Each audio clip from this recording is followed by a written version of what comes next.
Ալբերտ Էյնշտեյն, անվանի ֆիզիկոս, ծնվել է 1879 թվականի մարտի 14-ին։ Դպրոցում միջակ սովորող էր, և ուսուցիչները նրան համարում էին ոչ այնքան խելացի։ Դպրոցն ավարտելուց շատ չանցած Էյնշտեյնը լիովժորեն հետաքրքրվում է մաթեմատիկայով և սկսում ջանասիրաբար ուսումնասիրել այն։ Որոշ ժամանակ Իտալիայում ապրելուց հետո Էյնշտեյնը տեղափոխվում է Շվեյցարիա, որտեղ մաթեմատիկայի և բնական գիտությունների բնագավառում նրա ունեցած հաջողությունները լայն ճանաչում են գտնում։ Մեկ տարվա ընթացքում 26-ամյա Էյնշտեյնը հրապարակում է գիտական հոդվածներ, որոնք հիմնովին փոխում են գիտնականների մտածելակերպը։ Էյնշտեյնի գիտական գաղափարներն այնքան անսովոր էին, որ սկզբում մարդիկ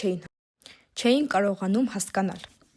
Էյնշտեյնը ստեղծում է ժամանակի և տարածության վերաբերյալ տեսություն, հարաբերական տեսություն, ինչպես նաև մեծապես նպաստում չափազանց փոքր մասնիկների, օրինակ՝ էլեկտրոններ, պրոտոններ և այլն, վարքագծի տեսության, քվանտային տեսություն ուսումնասիրմանը։ Մեր ժամանակներում հենց այդ տեսություններն են հնարավորություն տալիս գիտնականներին ավելի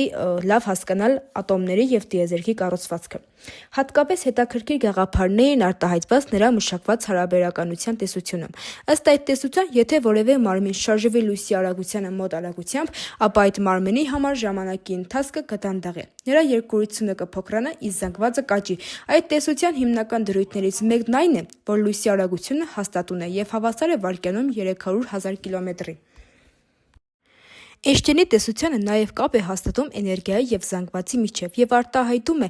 Ե-ն հավասար է mc քառակուսի բանաձևով, որտեղ Ե-ն էներգիան է, m-ը զանգվածը, c-ն լույսի արագությունը։ 1914 թվականին Էյնշտեյնը վերադառնում է Գերմանիա։ Իր գիտական աշխատանքների շնորհիվ նա նշանավոր է դառնում ողջ աշխարհում և 1921 թվականին արժանանում ֆիզիկայի բնագավառի Նոբելյան մրցանակի։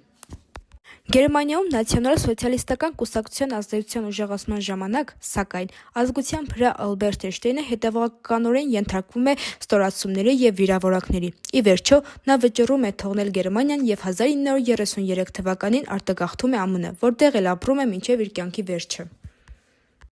Չնայած Էյնշտեյնի գիտական գաղափարները հետագայում օգտագործվեցին ատոմային զենքի ստեղծման նպատակներով, ինքը՝ գիտնականը, դեմ էր դրա ստեղծմանը։ Նա խաղաղության հաստատման շարժման ականավոր առաջամարտիկ էր։ Ալբերտ Էյնշտեյնը մահացել է 1955 թվականի ապրիլի 18-ին։